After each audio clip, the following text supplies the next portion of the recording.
Hi అండి, అందరికీ నమస్తే. Welcome to our channel Sunitha Karri Sandeep creators. స్వాధ్యాయంలో భాగంగా భావనా శక్తి యద్భావం తద్భవతి. మరి ఈ యొక్క భావనా శక్తి పుస్తకాన్ని రచయిత బి సురేందర్ రెడ్డి గారు ఎంతో చక్కటి అంశాలని మనకిక్కడ పొందుపరిచి ఉన్నారు.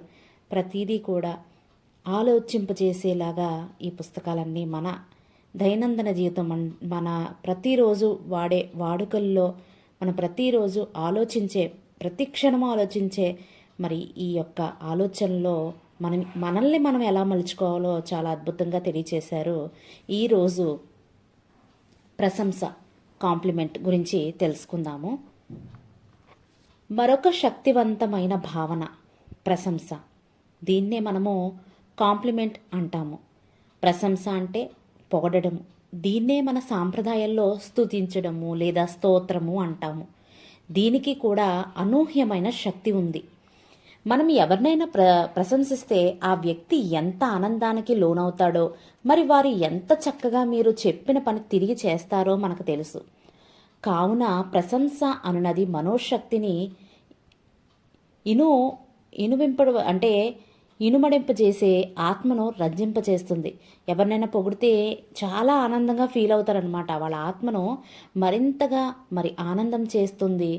ప్రశంసించడం అంటే ఎదుటివారికి శక్తిని ఇవ్వటం అనమాట. వాళ్ళలోని ఒక శక్తిని ఇచ్చినట్టు అని లెక్క. మనం ప్రకృతికి ఏమిస్తే మనకు అదే వస్తుంది. మనం ప్రశంసిస్తే మనల్ని ప్రశంసిస్తారు. మనం కూడా ప్రశంసింపబడే విధంగా మన జీవన పరిస్థితుల్ని ఆకర్షిస్తాం. మనకు కూడా ఇష్టమే, ఎదుటి వాళ్ళని కూడా పొగుడుతాము. అలాగే మనకు ఎవరైనా పొగుడుతుంటే మనం కూడా చాలా హ్యాపీగా ఫీల్ అవుతాము. కావున ప్రశంసించండి, ప్రశంసల్ని అంగీకరించండి. అంటే ఇతరులకు శక్తినిచ్చి శక్తివంతుల్ని చెయ్యండి.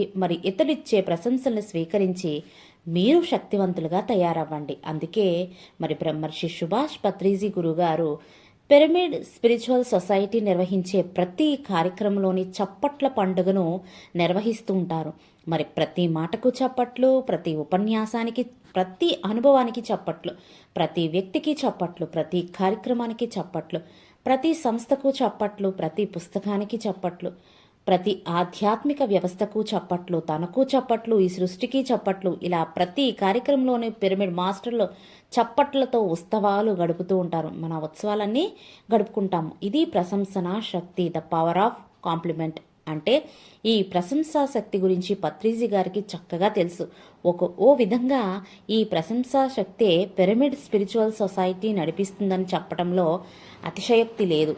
కానీ మనం నిజ జీవితంలో మనము పొగడటం కన్నా తిట్టడం, నిందించడం, లోపాలెంచడం ఎక్కువగా చేస్తాం. వీఆర్ కంప్లైనింగ్ దాన్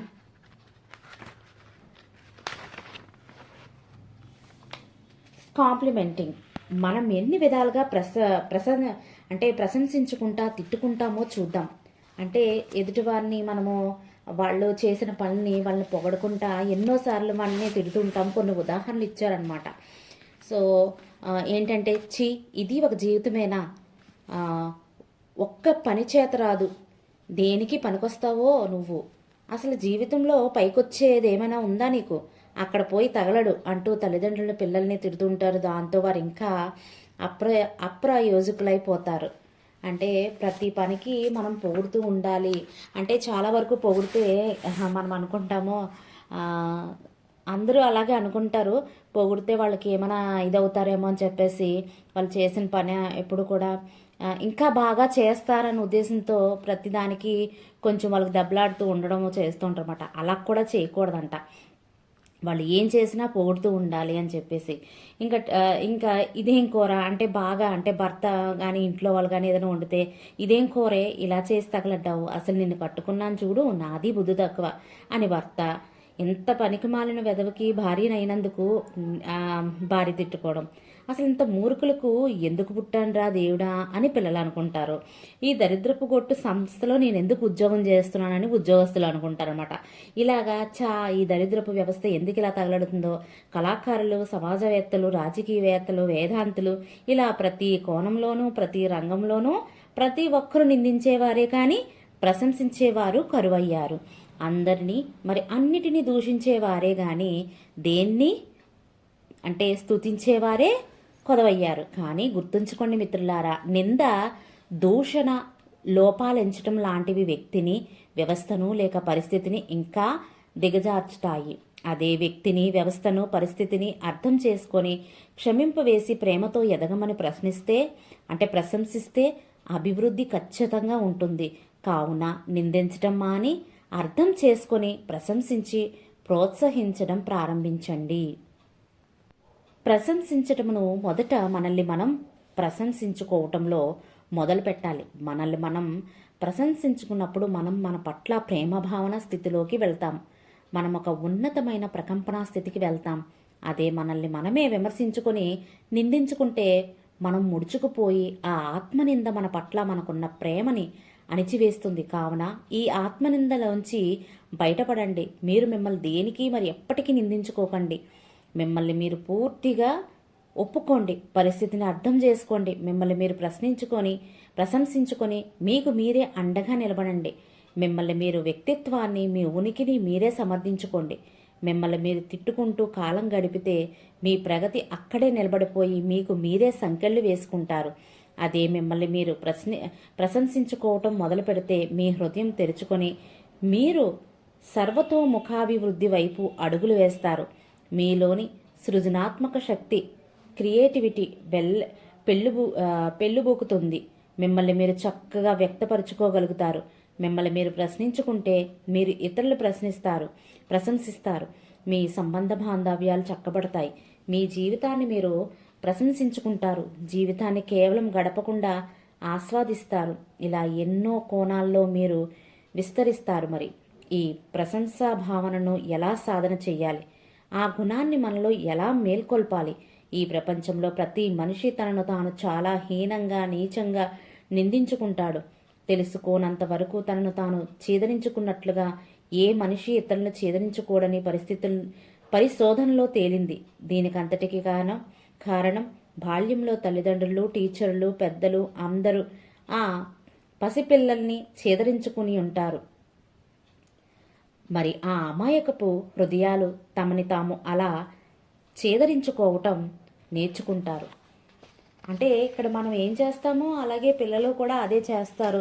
కావున ఎంతో అందమైన జీవితం ఉన్నా ఏదో వెళితే ఉండనే ఉంటుంది. ఒకటో రెండో కోణాల్లో తప్ప జీవితం అన్ని కోణాల్లో బ్రహ్మాండంగా ఉంటుంది. అయినా మనిషి దృష్టి లేని దాని పట్లే ఉంటుంది.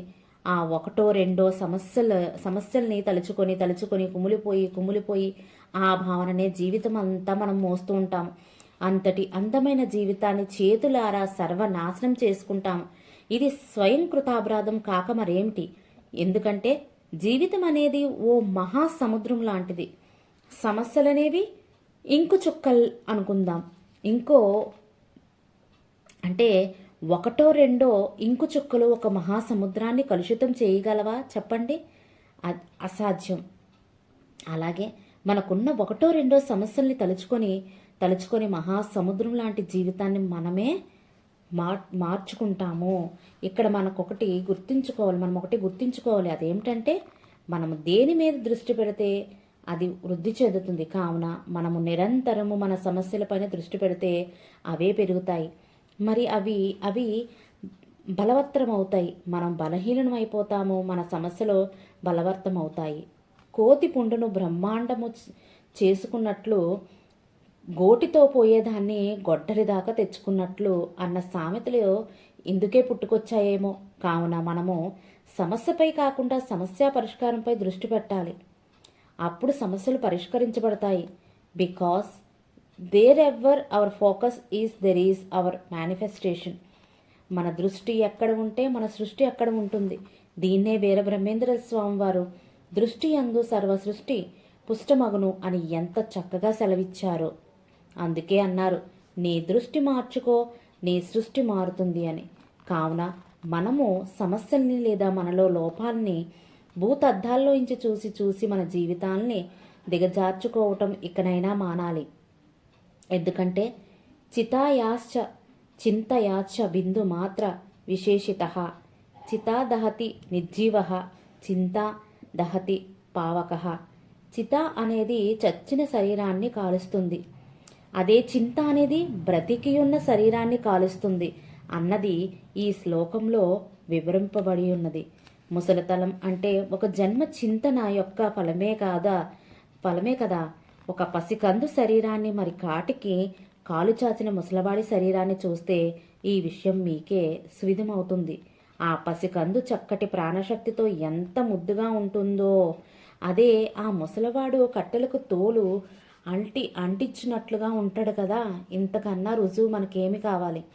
కావున మీలోని సమస్యని లోపాలని చూడటం మానేసి మీలో మరి మీ జీవితంలో బాగుండే మీరు మెచ్చుకునే విషయాల్ని గుర్తించి వాటిపై దృష్టి పెట్టండి. ఆ సుగుణాలు మరి ఆ దైవిక లక్షణాలు మీలో వృద్ధి చెందుతాయి. ప్రతి వ్యక్తిలోనూ ఎన్నో సుగుణాలు ఉంటాయి, ఎన్నో కళలు ఉంటాయి, ఎన్నో నైపుణ్యాలు ఉంటాయి, ఎన్నో ప్రత్యేకతలు ఉంటాయి, సమాజానికి ఇవ్వడానికి ఎన్నో ఉంటాయి. అటువంటి వాటి మీద దృష్టి పెట్టండి, వాటిని వృద్ధిపరచుకోండి. అలా చేస్తుంటే సమస్య కానీ మీలో లోపం కానీ ఉండకుండా ఉండే స్థితి వస్తుంది. నిజానికి సమస్య మనకున్నా కూడా అది సమస్య కాదు. లోపం మనలో ఉన్నా అది లోపము కాదు, అది వేరే విషయం. ఇక సాధన విషయానికి వస్తే ప్రశంసని సాధన చేయడానికి బ్రహ్మకుమారి సమాజ్ వారు సూచించిన చక్కని సాధన ఉంది. ఒక పేపరు పెన్ను తీసుకొని మీ జీవితంలో మీరు మెచ్చుకునే వాటిని మరి మీలో మీరు గుర్తించిన మంచి లక్షణాలను లిస్ట్ రాయండి. మొదట్లో కష్టం అనిపించిన తర్వాత ఎన్నో రాస్తూ పోతారు. క్రింది వాక్యాలు లాంటివి కొన్ని ఎగ్జాంపుల్స్ ఇచ్చారనమాట. అవి ఎలా అంటే, నేను చాలా మంచి వ్యక్తిని, నేను చాలా అందంగా ఉంటాను, నా వ్యక్తిత్వం చక్కనిది, నా బాధ్యతను చక్కగా నిర్వర్తిస్తాను, నేను డ్యాన్స్ చక్కగా చేస్తాను, పాటలు పాడుతాను, బొమ్మలు గీస్తాను, కవిత్వం రాస్తాను, నటిస్తాను, నేను ప్రకృతి పట్ల చాలా ప్రేమపూర్వకంగా ఉంటాను, నేను మొక్కలను జంతువులను దయతో రక్షిస్తాను, అందుకు గుడ్డు మరి మాంసాహారం ముట్టను, నేను ధ్యానం చేస్తాను, ఆధ్యాత్మిక సేవ చేస్తాను. ఇలా కొన్ని రాసుకుంటాం. నాలో దైవత్వం ఉన్నది, నేను చక్కటి ఉద్యోగం చేస్తున్నాను, నేను మంచి భర్తను, భార్యను, కొడుకును, కూతుర్ను, స్టూడెంట్ను, టీచర్ను, అత్తను, మామను అని చెప్పేసి రాసుకోవచ్చు. నేను నన్ను ఎంతగానో ప్రేమిస్తాను, ఇతరుల్ని కూడా అలాగే ప్రేమిస్తాను, నాలో సహనం ఎక్కువ, నేను చిన్నపిల్లల్ని మరి ఆడవాళ్ళను కూడా సమానంగా చూస్తాను. ఇలా కొన్ని రాసుకోమని చెప్పారు. మరి ఇలా మనందరిలోనూ ఎన్నో సుగుణాలు ఉంటాయి. వాటిని గుర్తించి ఆ గుణాలు మీలో ఉన్నందుకు మిమ్మల్ని మీరు ప్రశ్నించుకోండి. ఇదే మిమ్మల్ని మీరు ప్రోత్సహించుకోవడం అంటే. ఈ ప్రపంచంలో మిమ్మల్ని మీరు ప్రోత్సహించినట్లు ఇంకెవ్వరూ ప్రోత్సహించజాలరు. ఇక ఇతరులు ప్రోత్సహించినా అది ఆ ప్రభావం మీపై ఉన్నంత వరకే. కావున మీకు మీరే ప్రోత్సాహకర్తలుగా మారండి, ఆత్మ ప్రేరకులు కండి. మనమంతా మన హృదయంలో హనుమంతుడు లాంటి వారము. మన గురించి ఎంత అనుకుంటే అంత మనము, ఎంత గాలి ఊదినా పగలని బెలూన్ లాంటి వారము మనమంతా. అదే విమర్శ లేదా నింద లేదా దూషణ లేదా ముళ్ళు తాకిన వెంటనే పట్టని పగిలిపోయి తుస్ అయిపోయే వాళ్ళము కూడా మనమే. కాబట్టి మిమ్మల్ని మీరు ఎంతగా ప్రశ్నించుకుంటే అంతగా మీరు ఎదగలరు, మరి అంత శక్తివంతులు అవ్వగలరు. కొందరు వ్యక్తుల కుటుంబాలలో తల్లిదండ్రులు లేదా పెద్దలు పిల్లలు ఎంత గొప్ప పనులు చేస్తూ ఉన్నా కూడా ప్రశంసించి ఉండరు, మరి ప్రేమించి ఉండరు. కావున ఇలాంటి వ్యక్తులు తాము జీవితంలో ఎంత సాధిస్తున్నా తమను తాము గొప్పగా చూసుకోలేరు, మరి ప్రశంసించుకోలేరు.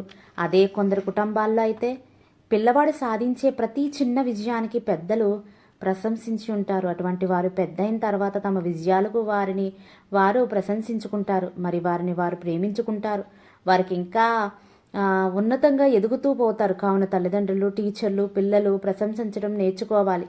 వారిలోని లోపాలకు చీవాట్లు పెట్టకూడదు. మనల్ని మనం పెద్దలు ఎలా తీర్చి ఉంటే అలాగే మనం మన పిల్లల్ని తీర్చుతాము. కానీ మన పెద్దలు మనల్ని ప్రేమరాహిత్యంతో, క్షమారాహిత్యంతో, చీవాట్లతో పెంచి ఉంటారు. కొందరు కాకపోవచ్చు. మనం ఇక్కడ గుర్తించుకోవాల్సింది ఒకటే ఒక అంశం. అదేమిటంటే మనల్ని అలాంటి బాల్యానికి గురి చేసిన పెద్దల బాల్యం ఎలా ఉంటుందో ఓసారి ఊహించుకోండి. కావున వ్యవస్థే కొన్ని తరాలుగా అలాగున్నది. అందుకే లూయిస్ ఎల్హే అంటారు, we all are victims of victims. మనమంతా బలైపోయిన వారి చేతుల్లో బలి కాబడ్డ బలి పశువులమని. ఎంత చక్కగా ఎంత కరుణతో ఆమె పరిస్థితిని అర్థం చేసుకున్నదో చూడండి. యేసు ప్రభువు బైబిల్ ఆమె ద్వారా జీవిస్తున్నది. ఇప్పుడు మనల్ని మనం ప్రశంసించుకోవటం నేర్చుకున్నాము. మీ శరీరము, మీ శారీరక వ్యవస్థలు, ప్రక్రియలు, వివిధ అవయవాలు, కణజాలాలు, కణాలు చక్కగా పనిచేస్తున్నందుకు మీ శరీరాన్ని ప్రశంసించుకోండి. ఆ ప్రశంసకు మీ శరీరం సర్వస్వము ప్రతిస్పందించి ఇంకా చక్కగా పనిచేస్తుంది. మీ శరీరం మీతో సహకరించకపోతే దాన్ని నిందించటం మానండి. మీ జీవితంలో మీ సొంత జీవిత అనుభవాల్లో స్వేచ్ఛగా సృష్టించుకునేందుకు మీకున్న మీ మనోశక్తిని ప్రశంసించుకోండి. మనసు అనేది రెండు వైపులా పదున్లాంటి కత్తిలాంటిది. వాడే విధంగా వాడుకోవాలి. మనం ఎలాగంటే ఆలోచనలు చేసిన మన జీవితాల్లో ఆ పరిస్థితులు సంభవిస్తుంటే వాపోతూ మనసును నిందించడం చేస్తాం. డాన్స్ చేయడం రాదని స్టేజ్ని తిడతామా చెప్పండి? అలా మనసును నియంత్రించుకొని మనసును ఎలా ఉపయోగించుకోవాలో తెలియకపోతే మన మనసుల్ని నిందించుకుంటే ఎలా చెప్పండి? మీ మనసుని ప్రశంసించండి. అది అద్భుతంగా పనిచేస్తుంది. మీ పట్ల మీకున్న ఆత్మవిశ్వాసాన్ని ప్రశంసించండి. హనుమంతుడిగా ఎదిగిపోయి మీ సమస్యల్ని త్రుటిలో పరిష్కరించుకోండి. మీ కుటుంబాన్ని, మీ సంస్థని, అందులోని వ్యక్తుల్ని ప్రశంసించండి. మీతో వారి గల సంబంధ బాంధవ్యాల్ని చక్కబడతాయి. పంచభూతాలను, సూర్యచంద్రులను, నక్షత్ర మండలాలను, సకల చరాచర సృష్టిని, ఈ సమస్తాన్ని సృష్టించిన ఆ దైవాన్ని ప్రశంసించండి. ఇలా అన్నిటినీ మరి అంతటినీ ప్రశంసించండి. మనం ఎవరిలో ఏ గుణాన్ని చూస్తే ఆ గుణం మనకు ప్రతిస్పందిస్తుంది. ఈ లోకం అద్దం లాంటిది. మన అంతరంగ జీవనం బహిరంగ జీవనానికి అద్దం పడుతుంది. కావున సంబంధ బాంధవ్యాలను సామరస్యంగా మలుచుకోవడంలో ఈ ప్రశంసాగుణం మనకు తోడ్పడుతుంది. మిమ్మల్ని ద్వేషిస్తున్న మనిషిని అతడు మిమ్మల్ని ప్రేమిస్తున్నట్లుగా భావించి అతను అలా ప్రేమిస్తున్నందుకు అతన్ని ప్రశంసించండి. మీతో అనుకూలంగా ప్రవర్తిస్తున్న వ్యక్తి మీతో అనుకూలంగా ప్రవర్తిస్తున్నట్లుగా భావించి, అంటే అతను అనుకూలంగా మనతో ప్రవర్తించలేదనుకోండి, అనుకూలంగా ప్రవర్తిస్తున్నారు అన్నట్టు భావన. అంత అనుకూలంగా మీతో అతడున్నందుకు అతను ప్రశంసించండి. మిమ్మల్ని విసిగిస్తున్న పిల్లల్ని మీకు మీ మాటలకు వినే పిల్లలు ఉన్నారని భావించి అలా వారిని కూడా ఉన్నందుకు వారిని ప్రశంసించండి. మిమ్మల్ని చిన్నచూపు చూస్తున్న వ్యక్తుల్ని మిమ్మల్ని వారు గౌరవిస్తున్నట్లుగా వారు అలా గౌరవిస్తున్నందుకు వారిని ప్రశంసించండి. మీ బాస్ లేదా అత్త లేదా భర్త ఇంకా ఎవరైనా మిమ్మల్ని అశాంతికి గురి చేస్తుంటే వారు చాలా శాంతమూర్తులై ఉన్నందుకు, ఆ శాంత స్వభావంతో మీతో ప్రవర్తిస్తున్నందుకు మీరు వారిని ప్రశంసించండి. వారంతా మీకు అనుగుణంగా మారిపోతారు. గుర్తుంచుకోండి, సగటు మానవుడు పరిస్థితికి బానిస. ఈ విషయం అర్థం చేసుకుంటే వారి పట్ల మనకు కరుణ జనిస్తుంది. ఆధ్యాత్మికత అంతా రివర్స్ గేరే. ఇలా రివర్స్లో ఆ నెగిటివ్ కూడా మీకు పాజిటివ్గా ఇలా ప్రశంసన వల్ల మార్చుకోవచ్చు. అందరిలో అన్ని గుణాలుంటాయి. ఒక ఒసామా బిన్ లాడెన్ ఉంటాడు, మరి గౌతమ్ బుద్ధుడు కూడా ఉంటాడు. ఎవరిని పెంచి పోషించుకోవాలో లోనని మనం ఎంపిక చేసుకోవాలి. ఇంకా ప్రశంసని మనకు జీవితంలో కావలసిన వాటికి కూడా వినియోగించుకోవచ్చును. అందుకే మన పెద్దలు దేవతామూర్తులు స్తుతించేందుకు మరి ఆ శక్తులను ఉత్తేజం చేసేందుకు స్తోత్రాలను రూపొందించారు. అవే దేవి స్తోత్రము, లలితా సహస్రనామములు, విష్ణు సహస్రనామములు లాంటివి ఎన్నో. వారిలోని ఆ దైవ గుణాలను స్తుతించుతూ పోతే ఆ భావంతో మనముంటే మనము కూడా ఆ గుణాలను ఆకర్షించుకుని ఆ గుణాల్ని పెంపొందించుకుంటామని వారి ఉద్దేశము. ఇలాగే విద్య కోసము సరస్వతిని, ధనం కోసం లక్ష్మీదేవిని, శక్తి కోసం పార్వతీదేవిని స్తుతించటము లాంటివి చేశారు. విద్యను నిరంతరము అన్వయించుకుంటూ పోతే ఎప్పటికీ విద్య అబ్బేది. డబ్బు లేదని దాన్ని అసహించుకుంటూ ముఖం ముడుచుకుని ఉంటే ఎప్పటికీ మనం ధనవంతులయ్యేది. మనం అశక్తులమని, పరిస్థితులకు బలైపోయామని చింతిస్తూ ఉంటే ఎప్పటికీ మనం శక్తివంతులమయ్యేది. కావున కావుననే స్తుతించటం, స్తోత్రము, అదే ప్రశంసించటం అంత శక్తివంతమైనది ప్రశంస. ఏ రాక్షస సంహారంలోనూ స్తోత్రం ఉంటుంది. ఏ రాక్షస సంహారంలోనైనా స్తోత్రం ఉంటుందా? ఆ స్తోత్రముతో దేవతలంతా తమ శక్తిని ఏ బ్రహ్మదేవుడికో, శివుడికో లేక విష్ణువుకో శక్తి ఇచ్చి తమ ఇచ్చానుసారం రాక్షస సంహారం గావించారు. ఇదే ఇక్కడ మౌలిక స్తోత్రం. అందుకే మన హిందూ సాంప్రదాయాల్లో, అన్ని గ్రంథాల్లో, అన్ని పురాణాల్లో స్తోత్రాలు స్తోత్రాలు స్తోత్రాలు. ఇక్కడ మన సాంప్రదాయము లేక వేరే మతం వారి సాంప్రదాయమా కాదు ముఖ్యం. ఆధ్యాత్మిక సూత్రమే ప్రధానం. దీన్నే పాశ్చాత్యుల వారు వారి పుస్తకాల్లో the power of compliment or the power of appreciation అని పిలిచారు. ప్రైజ్ ద లార్డ్ అన్న జీసస్ మాటలో అంతరార్థం ఇదే. కానీ ఈనాడు మానవుడు అన్నీ మరిచాడు. తన స్వంత దైవత్వాన్ని మరిచాడు. ఆధ్యాత్మికతను హేళన చేస్తున్నాడు. ప్రకృతి నియమాలకు విరుద్ధంగా ప్రవర్తిస్తున్నాడు. తన సుస్థిరమైన సుఖమైన స్వస్థితి మరిచి చంచలమైన దుఃఖపూరితమైన దుస్థితిలో బ్రతుకునిస్తున్నాడు. ఎంత శోచనీయమో కదా. మానవ జాతి ఇకనైనా కనులు తెరుచుగాక, ఇకనైనా కనులు తెరుచుగాక, ఇకనైనా కనులు తెరుచుగాక. మనిషి చెయ్యవలసినవి మూడు. 1. తన స్వంత దివ్యత్వాన్ని గుర్తు తెచ్చుకోవాలి. 2. ఆధ్యాత్మిక శాస్త్రాన్ని ఔపాసన పట్టాలి. 3. ప్రకృతి నియమాలను తెలుసుకోవాలి. ఇక కావలసింది ఏమిటి చెప్పండి? కావున ప్రశంసను సాధన చెయ్యండి. ఇలా ప్రశంస ఏ వ్యక్తినైనా, ఏ పరిస్థితినైనా, లేదా ఏ విషయాన్నైనా, లేక ఏ సంబంధ బాంధవ్యాలనైనా సరే మనకి అనుకూలంగా మార్చుతుంది. ఇక్కడ మీరొక విషయం గుర్తుంచుకోవాలి. ఈ పుస్తకంలో వివరించబడుతున్న భావాలన్నీ జీవితాంతం సాధన చేస్తూ పోవాలా అని మీకు అనుమానం రావచ్చు. మీలో ఆ భావాలు జీర్ణించుకునేదాకా, మరి మీ జీవిత విధానమే ఈ భావముల మయమైపోయేదాకా సాధన చేయాలి అంతే. కావున ప్రశంస మీలోనే సహజ గుణమైన పోయేదాకా ప్రశంసని సాధన చెయ్యండి. సో మాస్టర్స్, చూడండి, చక్కగా మనం ఈరోజు ప్రశంస గురించి తెలుసుకున్నాము. మరి నెక్స్ట్ పార్ట్లో ఆశీర్వాదము, బ్లెస్సింగ్స్ గురించి తెలుసుకుందాము. మరి థ్యాంక్ యూ అండి. Thank you for watching. Thank you so much అండి.